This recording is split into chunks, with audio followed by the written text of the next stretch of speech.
This toilet was installed just 3 weeks ago. It's brand new.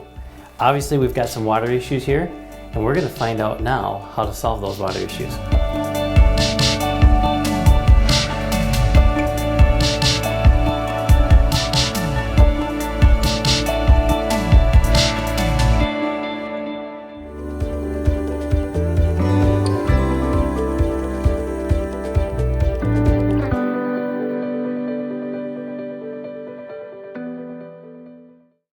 Welcome to House to Home Cabin Edition. I'm your host, Jeff Leighton.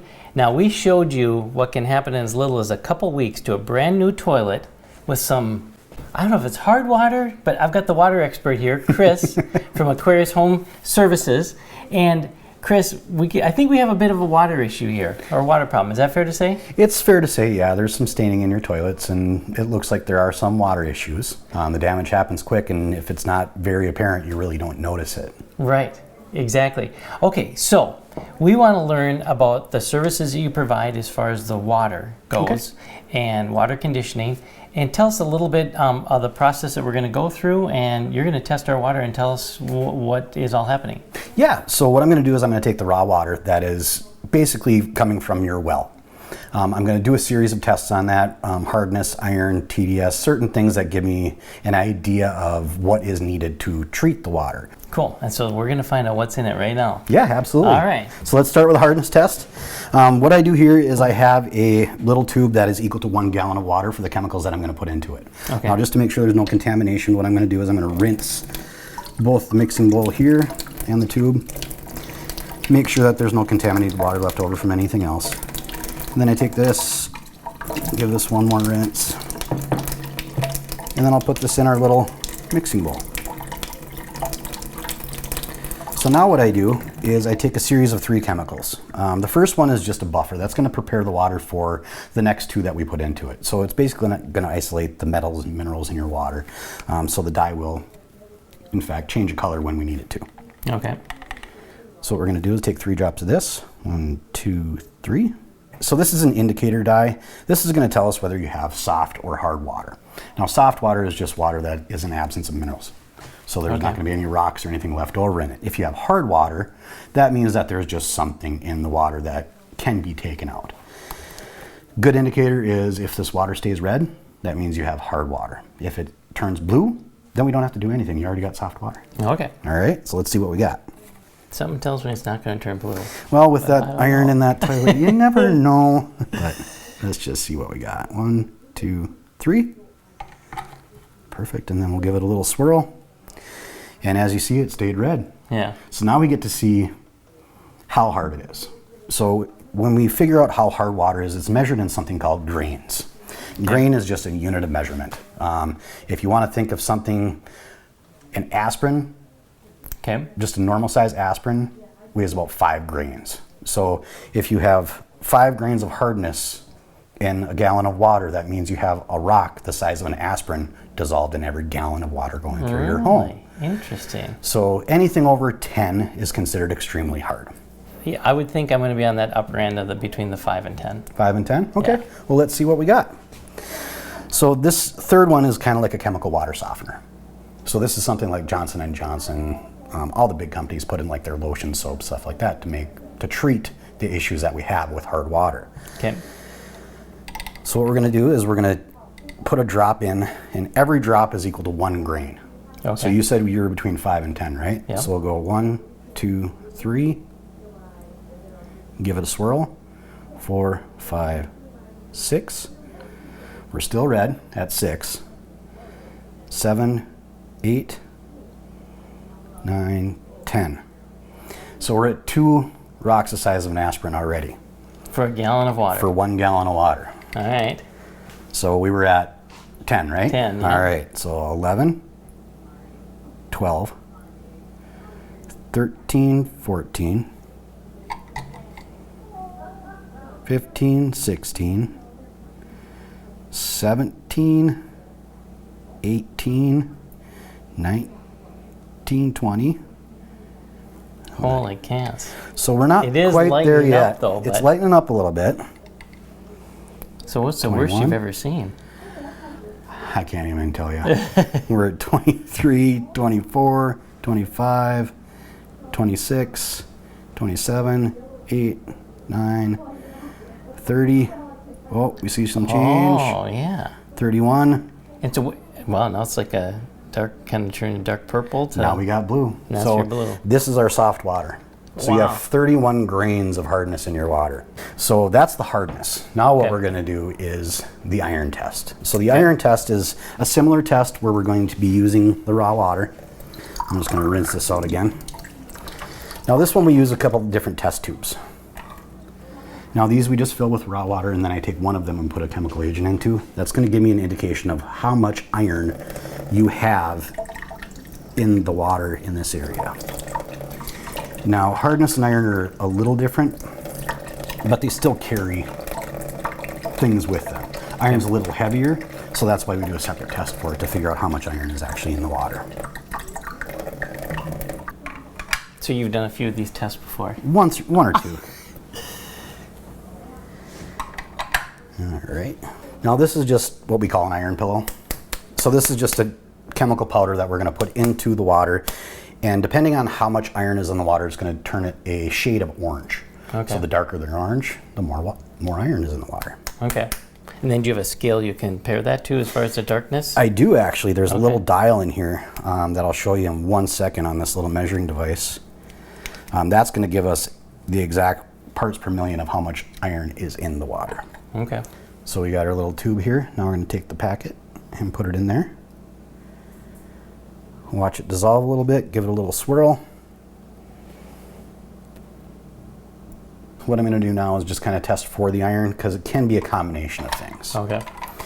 So what I do is I take this and I hold it up to outdoor light, and then I match the colors between Ah. there and there. So why don't you tell me what you think matches? Right about there? Yeah, probably right there. So 0.3 parts per million causes staining. What does that say on the bottom there? 0.5. 0.5. So you just got a little bit That's more just a iron little- in there than So you that's thought. why we're the toilet staining. That's why you're seeing some extra staining. That, along with the iron attaching itself to the 6-aspirin going through your Sure. water, so that it could be an indication of what's happening. Okay. All right, this next test, we're going to determine whether or not there are tannins in the water. So on top of the iron staining, that yellow staining that you're seeing could be something called tannins, which is organic material. So that's just anything dead laying on the ground that over time just water hits and goes down into the aquifer. So the way that we determine that is we take some test water, and we're going to put this in one of these cups right here. I put a nice little T on it for test. So this is our baseline. So this is going to be clear, purified water that has nothing in it. Okay. From there, we're going to take 2 glasses and we're going to put raw well water in it. So this one right here has a C. This one is going to have the chemical agent that I put into it to see if there are tannins. Okay. This next one we're going to leave just as the raw water, so it'll give us a comparison as to what the test water is compared to the one we put chemical into, compared to something that we have done nothing with. Okay. So we'll let those sit out for just a second, let them oxidize a little bit so we can see some staining.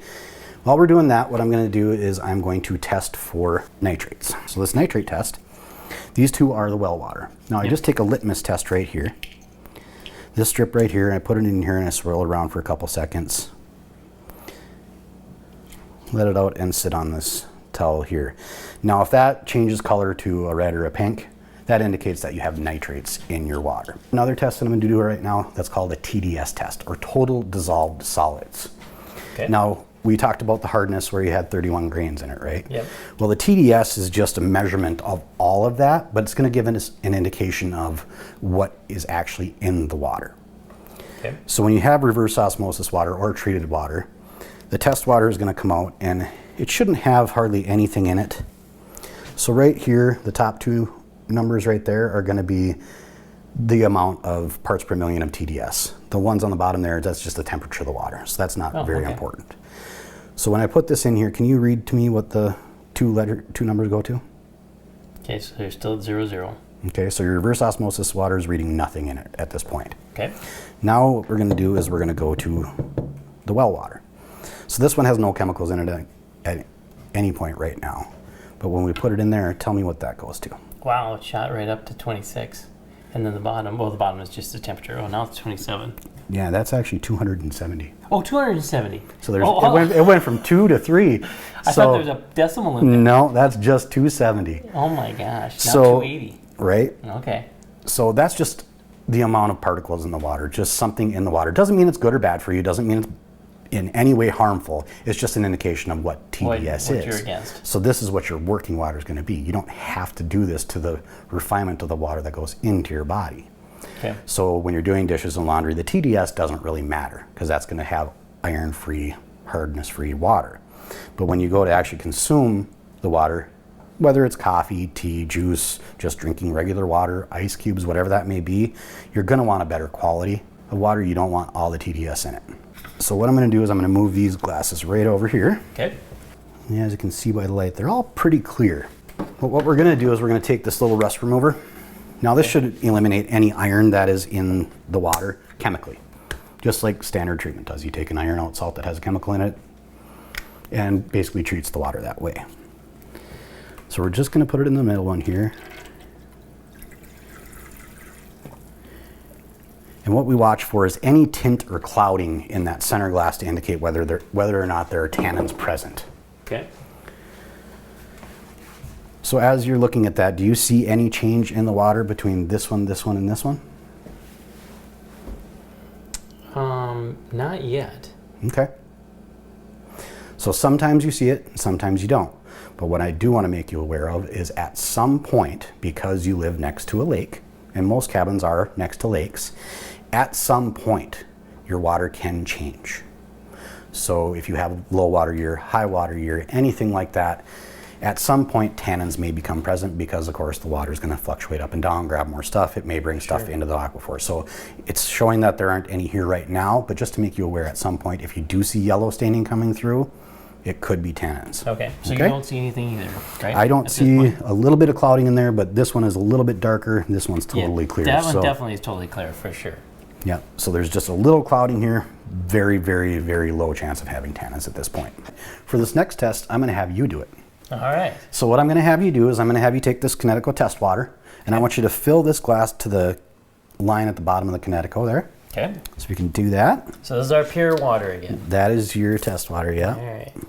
So that's the one when we did the little TDS test, that's the one that stayed at 0. Okay. All right. Now this one that has an R on it, fill it to the same level with just the water out of the tap. Okay.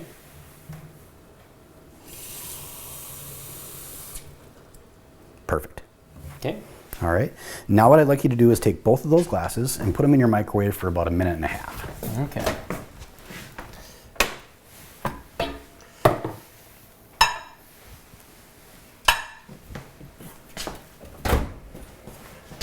Of course, a new microwave. Hopefully I know what I'm doing here. I tell you what, microwaves have made me look not so intelligent in many homes.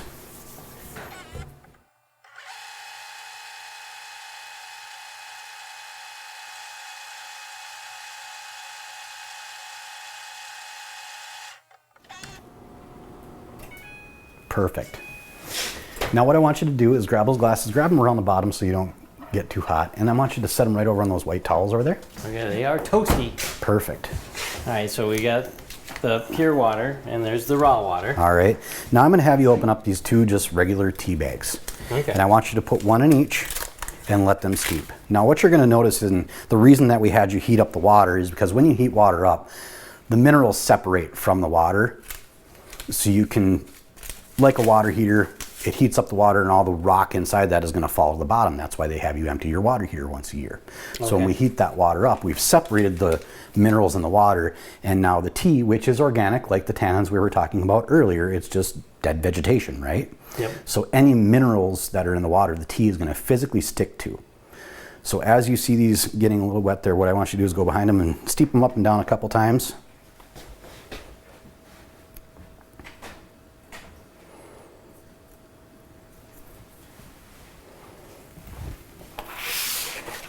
And tell me if you notice any difference between the two.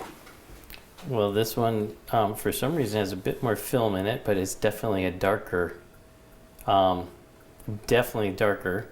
with the raw water, where this is much more kind of translucent, Okay.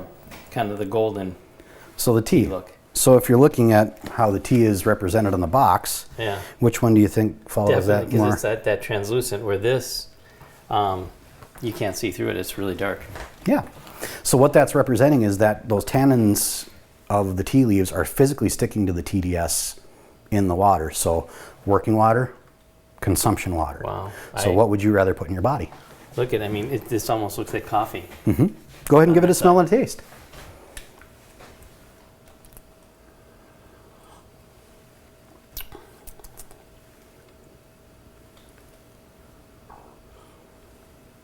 Notice any difference? Oh, yeah. Yeah. It's a lot different. What do you notice? Well, this one just kind of has a bit more of a, I don't know if it's a bitter or an aftertaste to it. But Okay. that's just a lot smoother. Okay. So would you say that you're tasting more of the tea in this and you're tasting more of the minerals in that? That's what I'm thinking. So that is the difference between taking your water from just softening your water and consuming your softened water, like most people can and will do, Yeah. and then refining it to a better quality for the water that goes into your body. So, and just coming back to this, since this is sat out enough, we did let this sit out and you do not have any indication of nitrates in your water. So that's a good thing. Okay. All right. So very, very low chance of tannins. We do see some iron. What we're going to do now is I'm going to physically try and clean your water for you. Okay. So I brought with a little miniature Kinetico. Okay. And what we're going to do is we're going to run your well water through that Kinetico and then test the water again to get the results to see if we can actually fix your water today. Okay. All right. So this is a mini This is a miniature Kinetico. That Yep. is cool. All right. So this one right here, we usually use for city systems because the top of it has carbon and the bottom it has what's called cation resin beads. Now, if you think of a softener like a big tube, right, which is right there, Yep. standard softeners just get filled with all those little beads. So when you have one tank and you fill all those beads and you keep running water through those beads, once they're full, what do you think you get after that? Well, eventually it's probably going to just be like as if nothing is happening. So it fills up and then it would need to clean itself, right? Right. So in between the time that it fills itself up and it cleans itself, you're not getting perfectly treated water. That's correct. So when you have one tube, there's a chance that at some point you may have some bleed through come through. So I'll demonstrate that here in a little bit. But the reason that Kinetico has two tanks is because one tank is going to be sitting in reserve while one is treating your water. When those beads have hit full capacity or basically filled up with as much stuff as they can clean, Yep. instead of just running water through the tank and waiting till 2 a.m. like most softeners do, we actually alternate to the other tank, and that starts cleaning your water while the tank that has exhausted itself cleans itself from the bottom up. So you never have a point when you have hard water coming through your home. So as you can see, the water is going to come from the tap. It's going to go through the first layer, which is a carbon-based media. That is going to kind of polish the water. The second one is a cation resin. That cation resin is negatively charged. So any minerals or anything in the water that has a positive charge is going to stick to that cation resin, kind of like a magnet. And what the product of that is clean, soft water. Okay. All right. Now what we're going to do, you see we have the So two we got flasks the two filled. flasks filled now. Yeah. Now I would like you to fill this one to the same 150 ml line with the raw water. Okay.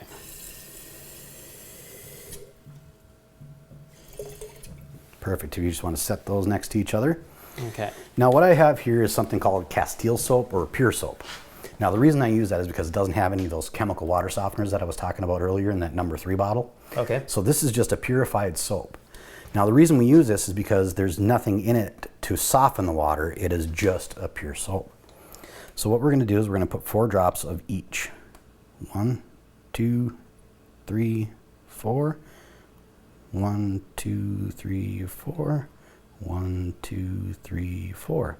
Okay. So we have 4 drops of soap in each one of those. Now what I'd like you to do is I'm going to cap each one of these, and we're going to treat them kind of like they're a washing machine. But before I do that, I want you to kind of pick up the bottle and look through it and see if you see anything different between the 3 of them. Okay. So there's our soft water that's already been treated. Kind of clear. Yep. Second one. Okay. Well, this one, yeah, it's, if you can see it, it's totally cloudy.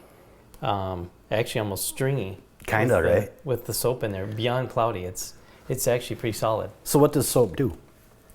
Well, it's not breaking up, or it's... But soap's designed to grab dirt and pull it away, right? Oh. So all of that 30 grains of hardness that you got in your water, that soap is starting to clean it.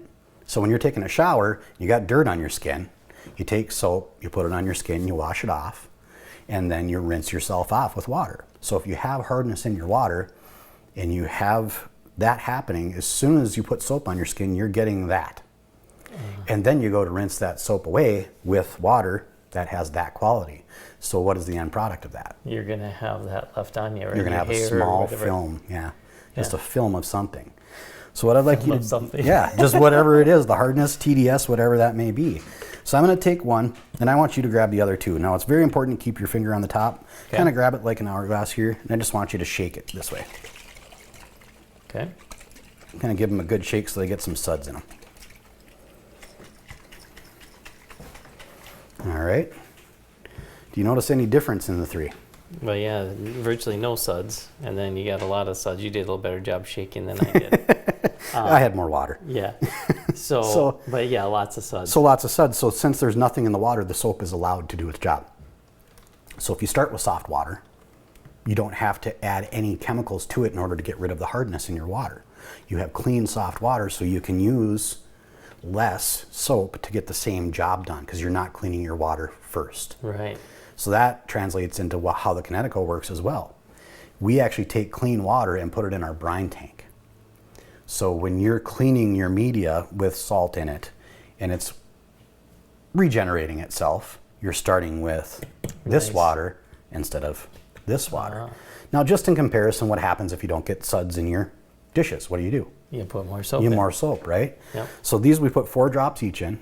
What we're going to do is we're going to double it. So we'll do 4 more. 1, 2, 3, 4 more drops. Now I want you to grab that same way and just kind of shake it. See if you can get as much suds as you can. So we've doubled the soap.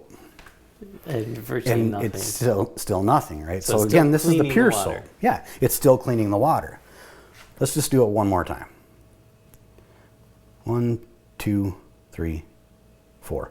So we have 3 times the amount of soap in this flask as we do in the other 2. We'll give them another shake. Well, we got a little action there. So we got a little bit of suds, right? But it's pretty much gone again. Right. So when you're cleaning dishes, laundry, whatever it may be, and you have all that soap in there and you don't have the proper water to clean that soap away, what you have left over is something that everyone knows as what? Soap scum. Is that right? That's soap scum. So that is soap treating the dirt and sticking to your glasses, your dishes, your skin, your clothes, your appliances, your fixtures, anything that drains. This is going to cause issues. So basically water conditioning is a security system for your home. If you treat it first before it touches anything else, everything's going to last longer. So just to give you a little bit of an idea, you know, I was talking about those beads earlier about when they get full, right? Yep. So if you have 5 to 10 people up here over the weekend and everyone's showering, and the first half of the day you get nice soft water, right? Because you have a standard softening system. Well, just to demonstrate what a little bit of bleed through will do, I'm going to take your tap water here. I'm going to fill this cap. So just this little bit, just a little tiny bit. I'm going to put it in here and you tell me what happens. Yeah, you're basically right at, if it were all hard water or the raw water. So if you get 6 hours of soft water and 2 hours of hard water, this is the result of whatever you do after that water. I mean, it's actually even worse than that. Well, it only has. That's right. We have 3 times. We have 3 times the soap in here. Yeah. Amazing. Isn't that crazy? So this right here is your soft water result. This is something that's going to have 1 tank and run out of capacity at some point. Yep. And this is basically no water treatment at all. When it comes to this water problem we have here, are you confident you've got a system that can solve it? Definitely. We have 45 different pieces of equipment. I'm sure we can find something that will work. All right, perfect. Well, what we'll do is we're going to take a break, and then our next show, we're going to talk about that system and how we're going to get this nice, clean, fresh water all the time, no matter what the traffic is here at the cabin. Awesome. All right, great. Well, Chris, thanks for joining us on this first episode. Thanks, Jeff. All right, until the next episode, I'm Jeff Leighton.